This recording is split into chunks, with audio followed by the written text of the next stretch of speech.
Bonsoir à tous mes chers amis qui aimez les plantes, le jardin, le jardinage, la botanique et la nature. Encore une fois, nous sommes extrêmement heureux de vous recevoir comme tous les soirs dans notre véranda. Quand je dis nous, c'est ma petite jardinière Nicole et moi-même, pour partager notre passion. Ce monde végétal est extraordinaire et notre émission, chaque jour, vous permet de progresser dans la connaissance de ce monde végétal. Et regardez autour de moi comme c'est joli, comme il y a beaucoup d'opulence végétale. C'est grâce à Nicole, c'est elle qui entretient, c'est elle qui soigne, c'est elle qui arrange l'ensemble du décor. Et c'est elle qui se trouve également actuellement derrière la caméra pour enregistrer toutes les images vidéo de cette émission. Et ce soir, nous vous recevons pour le numéro 298 de notre émission journalière Le Quotidien du Jardin. Cette émission qui est réalisée avec vous, pour vous, grâce à vous, puisqu'elle consiste à ce que je réponde chaque soir à l'une de vos très nombreuses questions et continuez à nous en envoyer. Tout ce qui vous intéresse au niveau du végétal peut être traité ici. Utilisez par exemple notre site internet www.newsjardintv.com sur lequel vous allez trouver toutes nos vidéos bien classées selon des catégories précises et puis une foule d'articles et de photos. Et bien entendu, n'oubliez surtout pas de joindre des photos à votre question chaque fois que nécessaire. Et pour cela, vous avez le mail contact@newsjardintv.com. C'est avec Nicole que nous choisissons soigneusement vos questions et nous avons retenu pour ce soir celle de Paravana K2 qui nous demande la chose suivante. Je voudrais savoir si le lin de Nouvelle-Zélande pourrait supporter le climat de l'Allier parce que j'adore cette plante.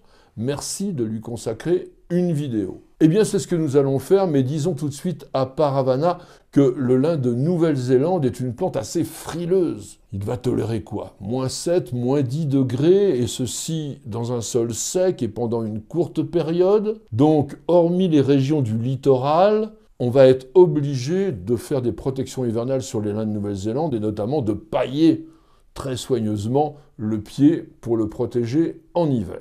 Lin de Nouvelle-Zélande, c'est le nom commun des plantes du genre Phormium, qui a été créé le 29 novembre 1775 par les naturalistes allemands Johann Reinhold Forster et son fils Johann Georg Adam Foster, qui participèrent de 1772 à 1775 au deuxième voyage de James Cook dans l'océan Pacifique.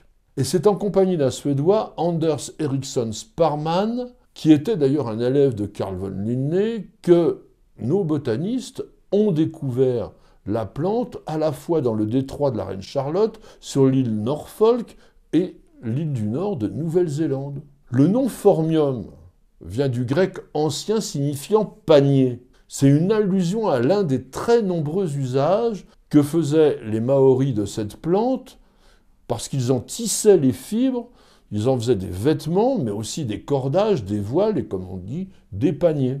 Au fil du temps, le genre Phormium a été classé parmi les Liliacées, puis après parmi les Agavacées, mais la classification phylogénétique a entraîné des bouleversements profonds dans la classification depuis le début du XXIe siècle, et des études récentes ont ainsi montré que Phormium était étroitement lié aux hémérocalles, le genre Hemerocalis.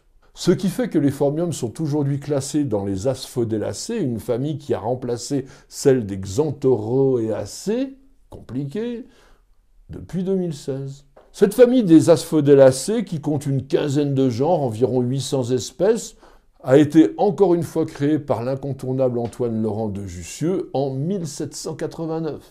Outre les asphodèles, qui ont donné leur nom à Asphodélacées, eh bien cette famille réunit quelques plantes qui sont très connues.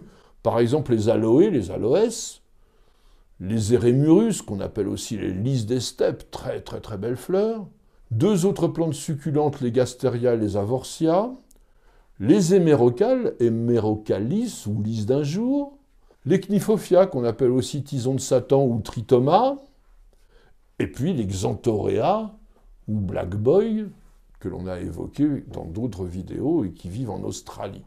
Bien que les Phormiums soient dénommés couramment lin de Nouvelle-Zélande, parce que leurs feuilles produisent des longues fibres imperméables qui ont joué un rôle important dans la culture, l'histoire et l'économie de la Nouvelle-Zélande, et ceci avant l'arrivée des Européens, eh bien, ils n'ont absolument aucun lien de parenté avec le lin que l'on connaît en Europe. Eh bien, ce lin textile, qui est cultivé depuis au moins 30 000 ans et que les botanistes appellent Linum usitatissimum, est une plante dicotylédone, alors que les phormiums sont des monocotylédones, et les lins appartiennent à la famille des Linacées, dont les 14 genres, hormis peut-être les Renoirtia, qu'on appelle les lins jaunes arbustifs, ou lin des Indes que l'on peut cultiver en appartement ou comme plante saisonnière, sont totalement inconnus des jardiniers. Par exemple, je ne pense pas que vous connaissiez les Cliococa.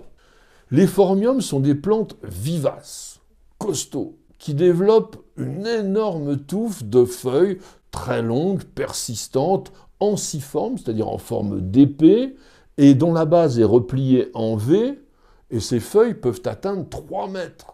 En été, vous avez des hampes florales assez rigides qui peuvent mesurer jusqu'à 5 mètres, celles-là, alors je parle de dimensions dans la nature, sont terminées par des panicules dressées composées de fleurs en forme de tube incurvés, qui sont formées de 6 tépales, c'est-à-dire des sépales et des pétales qui se ressemblent, et qui vont devenir d'un rouge assez vif à maturité.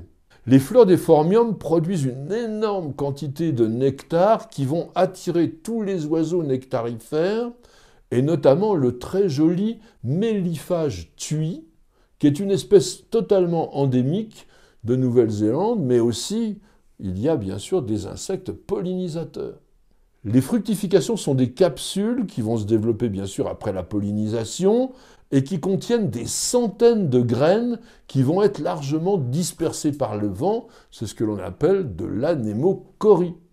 Le genre Phormium n'est composé que de 2 espèces. D'abord Phormium tenax, c'est lui qui a servi à la famille Forster à créer le genre, en 1775 je vous le rappelle, et qui se rencontre à la fois en Nouvelle-Zélande et sur l'île Norfolk, qui appartient à l'Australie. C'est une plante imposante qui forme une touffe de feuilles dressées, raides, qui peuvent atteindre 3 mètres. La hampe florale est la plus grande, jusqu'à 5 mètres, comme je disais tout à l'heure. Des panicules rouges pourprées, composées de fleurs tubulaires de 3 à 5 cm de long, et qui sont, quand je dis rouge pourpré, c'est assez terne comme couleur, et d'une forme assez recourbée. La seconde espèce est Phormium colensoi, qui a été décrite et nommée en 1848 par le botaniste britannique Joseph Dalton Hooker, et qui a souhaité honorer son compatriote qui était missionnaire botaniste et explorateur, William Colensoi. Et c'est lui qui découvrit la plante, une espèce que l'on trouve encore couramment sous le nom invalide de Phormium cookianum, et qui, elle, est uniquement endémique de Nouvelle-Zélande, où là-bas on l'appelle parfois le lin de montagne.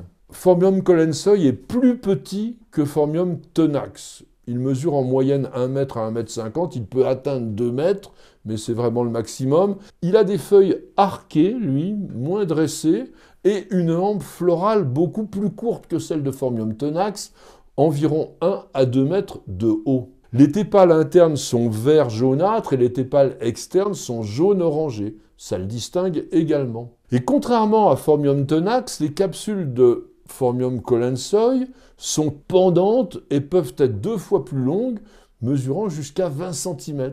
Elles renferment de très nombreuses graines noires, brillantes, plates, avec les bords froncés.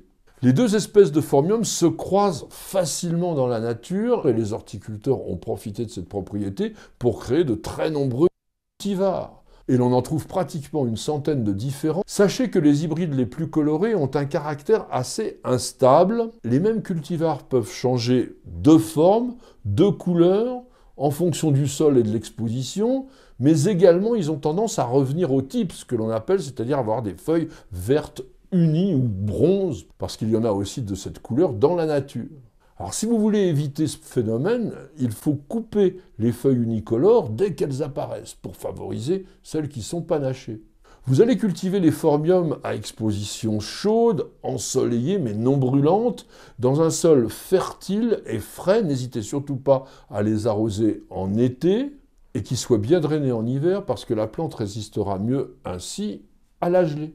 Et sachez qu'en été, il est bon de pailler les pieds des jeunes phormiums pour maintenir une certaine fraîcheur, parce que sinon ils peuvent aussi souffrir de la sécheresse pendant la période de végétation.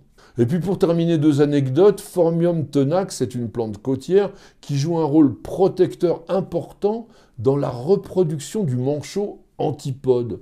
C'est une espèce qui est classée en danger par l'UICN, l'Union internationale pour la conservation de la nature.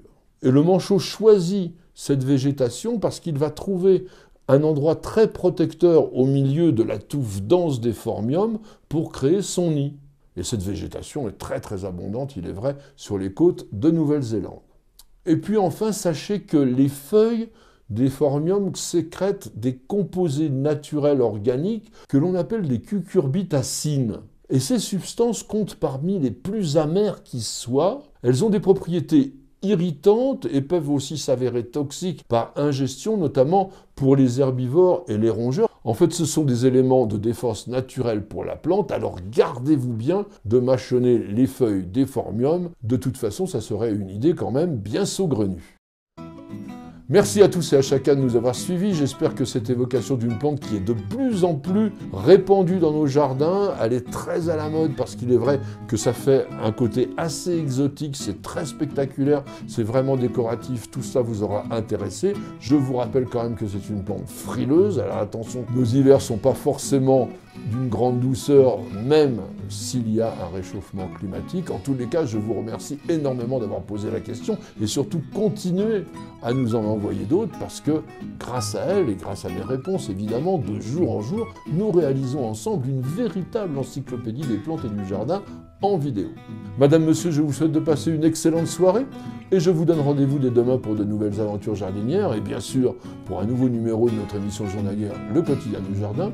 C'est sur News Jardin TV et nulle part ailleurs.